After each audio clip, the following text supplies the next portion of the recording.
Welcome to Opposition Territory here at the Philadelphia Sports Table Podcast Show, the longest-running weekly Philly sports podcast show in the world. 12 years strong. We got a great discussion coming your way on Opposition Territory this week, where we are going to be diving into the Jacksonville Jaguars, what their season, I should say their offseason has looked like, and what the upcoming season may look like with our good friend from the Locked On Jaguars podcast. I listen on Apple Podcasts, and you should listen to the Locked On Jaguars podcast on whatever platform you're listening to us on. If you're listening on YouTube, check out everything they've got going on over there. We got our good friend Tony Wiggins. How you doing, buddy?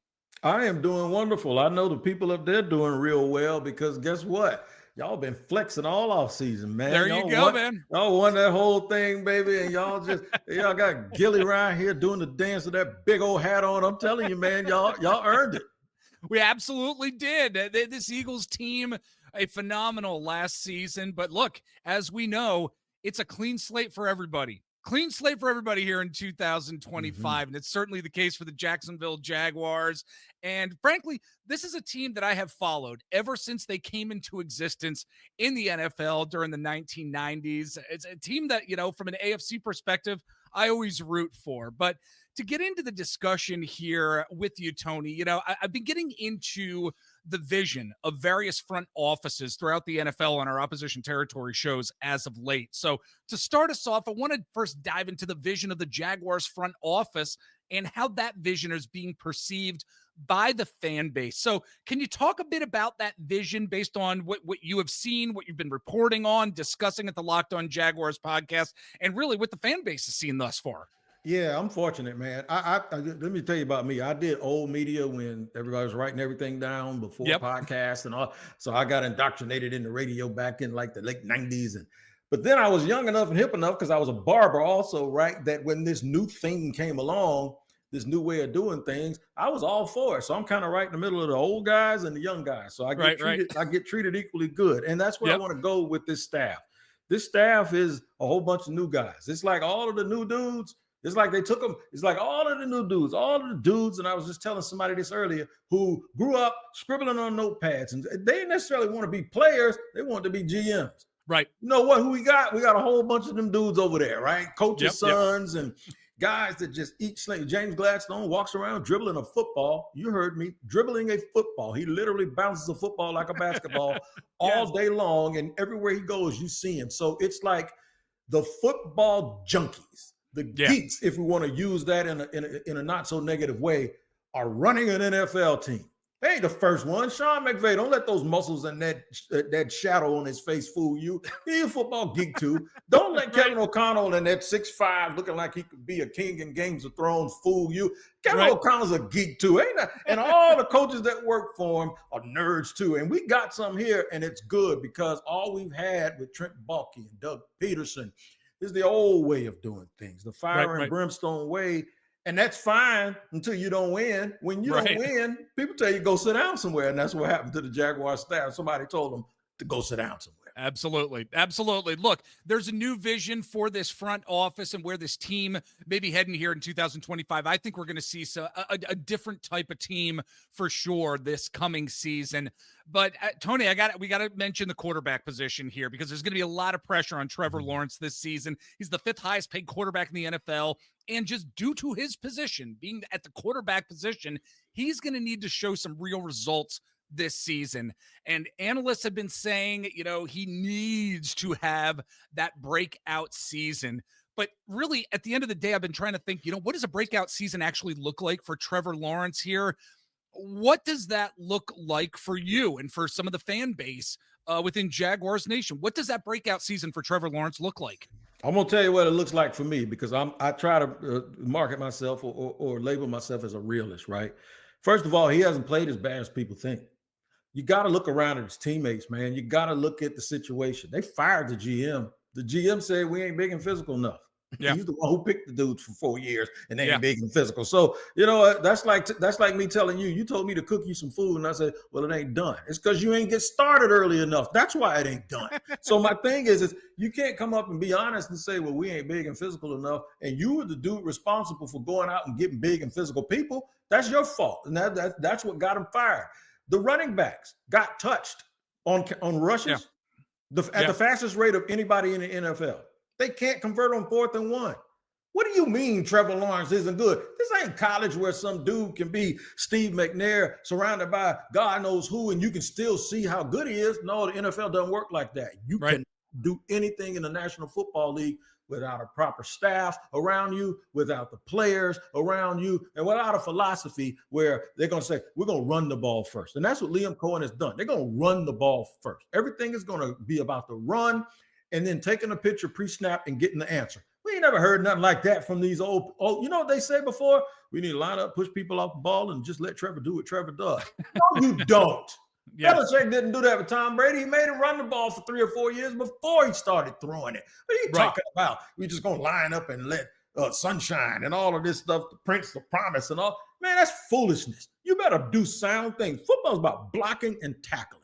Absolutely. Nobody knows that more than the dude I'm sitting here talking to right now. Absolutely. The Philadelphia Eagles, you look at the way that they've built their teams over the years in the trenches. That's what we're going to need to see from the Jacksonville Jaguars. We're going to need to see that blocking up front. We're going to need to see run blocking. You know, the pass pro needs to be pretty stellar this season for this team to have success.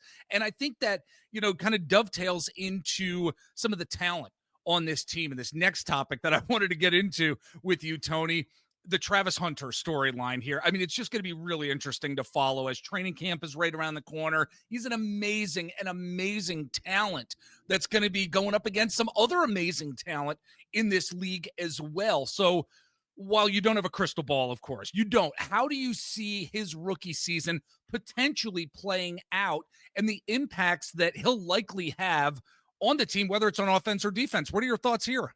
All right, first of all, if you've been in organizations that's been losing forever, right, and you get a chance to get a dude that when he was in the 9th grade was the best high school player in America, and then at every step, he showed you that he's different. We know when you get to the league, a la Reggie Bush, that things get more difficult for you, and you don't always get away. You don't reverse field and make that escape all the time because these dudes ain't going to let you make them look silly. Right. That being said, one of the things that I've heard from the Jaguars on several occasions is we have no clue. We don't know what it's going to look like. All we know is we wanted him. We get him in the building. We had a need at wide receiver. We had a need for talent, and we had a need in our defensive backfield. They have this thing, man, where they talk about being intangibly rich, and intangibly rich is you have intangibles that all you got to do is come here and be nothing more than yourself. So what that means is they're putting the onus on them to go out and get the right people to bring into the organization, not just go get a talent and see if you can shape and mold him into what you want him to be. No, these dudes are ready-made, ready to go, sort of like Jared Verse was. Like Jared Verse gave the Rams just exactly what he was. I cover Florida State, and I'm a fan. He is exactly the same dude, him and Braden Fisk, as they were in college. And I think someone that understands what you're going to get and how you're going to go about it, but then having the transparency actually in the NFL to tell us, we don't know how it's going to turn out. But all they know is that if they work hard, if they press towards the mark, if they split the time with him appropriately, he's going to be fine. Now, there's this narrative out there that they view him more as a receiver than they do a corner. I don't know if that's true or not. It may be not true, but I do know this. Here's what I do know is that instead of going to a rookie draft, if the Jaguars would have gone and gotten Quinion Mitchell, and then separately came and gotten A.J. Green from the Eagles, A.J. Green would have more work to do in learning the offense, learning where to be, learning the time. And like you can take Quinion Mitchell, stick him out at corner and say, go play. And that's probably why he's spending a little bit more time on offense than defense. But in terms of his production, I told Tyler Rowland from Locked On Titans and Locked On NFL this about 20 minutes ago. I said, listen, he doesn't have to be an all-pro at either position.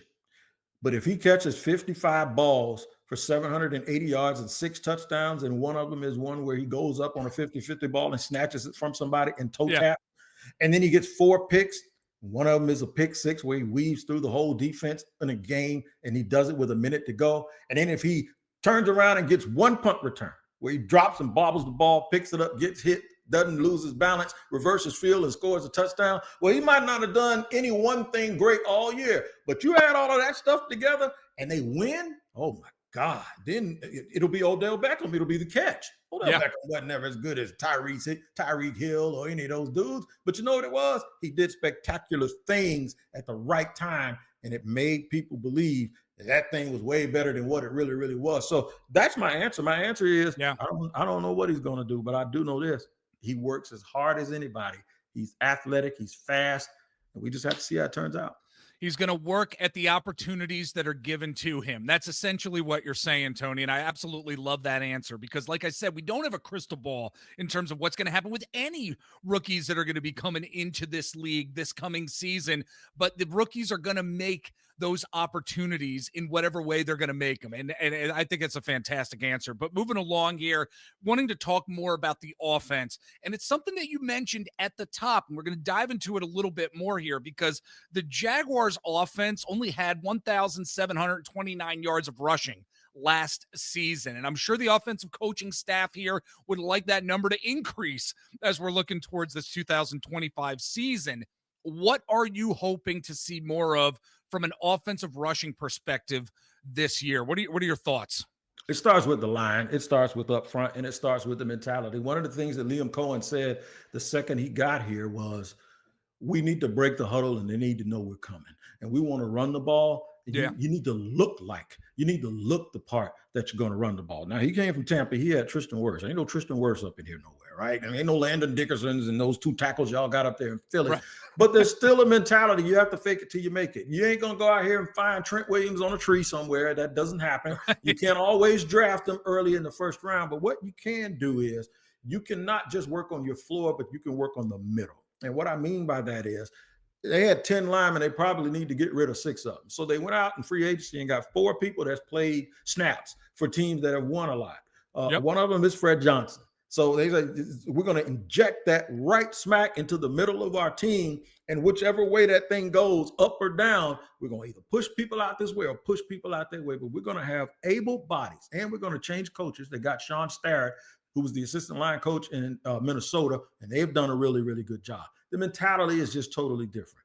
Yeah, versatility is important. They had Pat McCary from Baltimore, who's played every position on the offensive line. They will have the bodies. Now, they just have to have the competition, and the competition along with the body. See, you can't have competition truly if you don't have people to compete. They have that now, and I think they drafted Wyatt Milling in the 3rd round out of West Virginia. That's another guy that you bring in. Like I say, tackles don't grow on trees. They usually don't hit free agency if they're any good either. You have to develop those guys, and I believe the Jaguars are on their way to doing that. If you fix that, you fix the run. If you fix the run, you get play action. You get guy faking one way and going another. You get wide open looks. You get all of the things that allow you to keep getting first down and keep your defense off the field. And I feel like I'm speaking to the choir again, because that's exactly how Philadelphia won the championship, by playing that way on offense, forcing your hand on defense, feeling you have to keep up with them. And as soon as you start doing that, they start pinning their ears back, coming after you. Absolutely. Great points here. Great points from Tony Wiggins from the Locked On Jaguars podcast. Tony, where can folks find you on the interwebs out there if they want to follow you on social, if they want to follow what you're doing? Shop Talking Wig. That comes from me being a barber for 34 years. Shop Talking Wig, and all I do, and you see the barbershop is behind me, man. I just have the same conversations I've always had. You can find, I might be arguing with somebody, but don't worry about it. Shop Talking Wig is on Instagram also. That's mostly family. But from a professional standpoint, daily, Locked On Jaguars and Locked On NFL. We have a Locked On NFL show that's twice a day. Tyler Rowland is in the morning, the madman. And I just take you to the barbershop every day at 2:00, and we use the help of local experts, clips from around the network, even my man Lou DiBiase up there with the Eagles, Locked On Eagles. We have all of these. We get the opinions of the local experts, and then we expound them from a national level. So both podcasts all day, Monday through Friday, and then even on weekends, I do the Jaguars whenever there's a big game. Well, every game I do a postcast. So, yeah, man, busy. Been credentialed almost 2 decades here with the team, and it's a good time right now. Very, very happy. Check out the Locked On Jaguars podcast, Locked On NFL as well, folks. You know we love the Locked On Network, have a lot of great relationships with a lot of different podcast hosts out there from the Locked On Network. But, Tony, as we're moving on here with the conversation, we were just talking about the offense of this Jaguars team the expectations this season. On the flip side, the Jaguars defense, I mean, their total defense last year was ranked 31st in the league. And I've said it a number of times on this podcast platform, and my co-hosts make fun of me for it all the time when they're on. You really can't fall out of a basement window. So it seems that this team can only go up from where they ended last year. Of course, that's the hope for Jaguars fans. What should we be expecting from the defense this coming season? What are your thoughts here? I think they'll be better. See, this is what I mean by when you have to get rid of people, because what happened is I believe they gave Doug Peterson, and this is going to sound so familiar. I think they gave Doug Peterson an edict. They said, you got to change some people on your staff. Right. And he kept Press Taylor, man. He didn't want to get rid of Press. Oh, he loved Press Taylor. Yeah, man, that's his boy, right? Him and Phil Yep. Rosser. So what they did was they got rid of the defensive coordinator, and they brought in Ryan Nielsen. And you can almost tell that there was something off, because Nielsen, I had talked to Locked On Saints host Ross Jackson about Nielsen's time as a D-line coach in New Orleans. He says players loved him. He's great. And I talked to Locked On Falcons too, and Aaron Freeman. He said, "Oh no, you're gonna love him. He's great." People hated him down here. So I'm thinking, like, what happened was he probably got told coming into the door what all the problems were, and he probably got told those things from either the coach who was here or Trent Baalke, and both of those guys were lame ducks. So therefore, he likely judged his players based on what he heard from people who were trying to save their jobs, and I think he treated them accordingly. He made Trayvon Walker gain weight. He made Josh Allen gain weight. Those dudes are over 285 pounds. And when they suggested things and would ask him questions, he was very, very dismissive and basically told them just to do what they were supposed to do. And I'm paraphrasing. Those are not exact words, but they hated him, right? Yeah. So now you move forward. Now they're in agreement. Anthony Campanile is a tough dude. He's a Jersey guy, right? And he's tough. His language might be as harsh as anybody, but the communication, and you realize these players have reverence for him already because they believe in the things that he's saying. Philosophically, the communication is two ways. It's not one way. I believe Vic Fangio didn't have a whole bunch of fans in Miami and Denver, I don't think. Right. But guess what? He goes to Philly and they love him. They swear by Vic up there. So sometimes it's how you communicate, the responsibility that you're given, and the situation that you're walking into. Philly's used to winning. Therefore, they know Vic can win. Yeah. When you're dealing with a team like the Jaguars, the biggest thing that I wonder about is the enthusiasm's there. Everybody's happy. Everybody's going hard. There's a lot of competition. But what happens if you come out? It's almost like going to the gym. You join the gym for the first time, drink your creatine, drink your shake, eat your lettuce. You're working out. You get on the scale after 3 weeks. You feel better. You lost 1 pound. Yeah. Do you get discouraged? What happens when somebody slaps you in the face and tells you still the same old Jaguars? They can't let the beginning of this thing make them think that it's the same old thing. And I think you have a short memory. That goes not only from year to year, but week to week. Absolutely. And also, folks, as we talk on this podcast platform a lot when it comes to various teams and players, the relationship between the coaches and the players means so much in terms of what the success is going to be on the field, on the ice, on the court, whatever sport it is. So as we're finishing up our discussion here, Tony, we've been talking about it again on our opposition territory shows about the X factor and what that may actually look like. Again, with various teams, what those X factors are. They can come right out of nowhere. Talk about the Philadelphia Eagles from last season. They signed Zach Bond to a 1-year deal before the 2024 season. Think it'll be a contributor on special teams in some way, shape, or form. And then he turns out to be one of the best linebackers in the NFL. What do you think that X factor is going to be this coming season for the Jacksonville Jaguars? 2 players, I'll give them to you. And I'm glad you asked me that. All right. And they play on opposite sides of the ball, but they're in a similar situation. One of them is Jordan Lewis, former slot from Dallas. Jordan Lewis is going to start outside. But when Jordan Lewis goes inside in the slot, guess who's going to be outside? Travis Hunter, right? There you go. Yep. Diami Brown on offense. Y'all know him. He fumbled the ball up there in the NFC Championship. But guess what? He was there to make those plays now. Don't get it twisted. But instead of being the number 2 receiver, he's the number 3 receiver here. He's going to be the number 2 receiver if they use Travis a lot on defense. So those 2 people will be the guys that you have to limit the slippage whenever Travis and his athleticism isn't on that side of the ball and he's spending time on the other side of the ball. It's big for me because if you look at it on offense, Well, I'll go defense first. Jordan Lewis has made all of his money in the slot, but he can play outside. So I think when Travis gets on the field, you're actually sliding Jordan Lewis down into the position where he's made all of his money, right? Now, offensively, Diami Brown, he's played a lot of number 2 receiver. The last 4 or 5 weeks, him and that McMillan kid from Tampa probably played better than any receivers in the National Football League, right? So now we don't need you to do all of that. We just need you to do it every now and then. Because when Travis isn't on the field, you got to make sure teams don't double our best player. And that's Brian Thomas Jr. See, we ain't even talked about him yet. Right. That's a top 7 wide receiver, and he ain't number 7 in my opinion. Yeah. Based on the fact that he was catching the ball from Mac Jones last year. Yes. And he still was able to put up the numbers when everybody knew he was getting the ball, and we couldn't run it. So now you transfer that to this year. You got Travis, you got BTJ, you got Diami. You got 3 guys that do all 3 things well. Take the top off the defense, they run the route tree, and they're ball in hand guys, meaning hitch, now turn into a punt returner.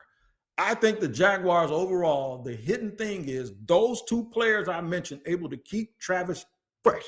Yep. I don't know if you remember, there was a question at his introductory press conference. I asked it. I said, what if Travis Hunter, the receiver, is lined up and Travis Hunter, the corner, is guarding him and the ball's coming your way on 4th down? Who comes with it? He said Travis Hunter. The reason I asked him that is because if you play Houston and you're on offense, I'm sure Derek Stingley looks at Nico Collins and say, I want you to work him. Run him down the field as much as you can. Just work him. Work him. Yep. Beat him up on the line of scrimmage, right? Or vice versa. Maybe Nico's telling Stingley that. Don't give him nothing. Make him work hard for everything. Wear him out. 10-play drive, right? Now you got to come guard me. That's all pro on both sides of the ball, looking right at you for 120 plays. I don't think that's possible in the NFL and expect a good result when you do that. So that's why those 2 players have to be good enough that giving him a break doesn't hurt. You feel me? I feel you, brother. You can Sounds do whatever. like some great. Yes. You see, I got it all figured out now. I mean, maybe they need to pull me over there and figure this thing out. But no. Do. Yes. But that's why those 2 guys are important, because it allows you to be exactly who you are, even when he isn't on the field. Right.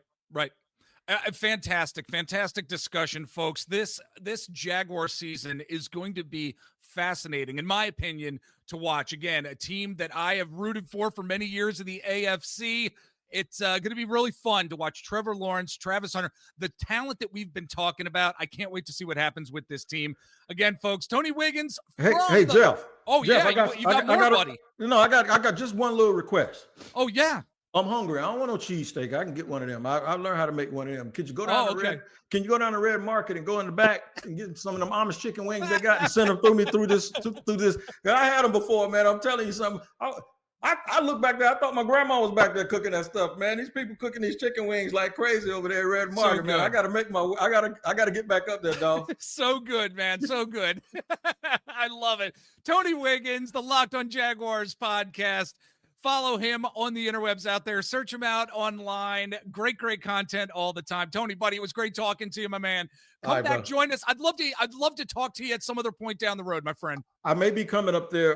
There's a Friday, I think, Cleveland and Philly preseason game. I might make it. I looked up some tickets last night. That might be my chance to come see Shedeur play in the preseason. Nice. I would love to have you on at some point down the road, my friend. All right. No doubt. Take care. All right.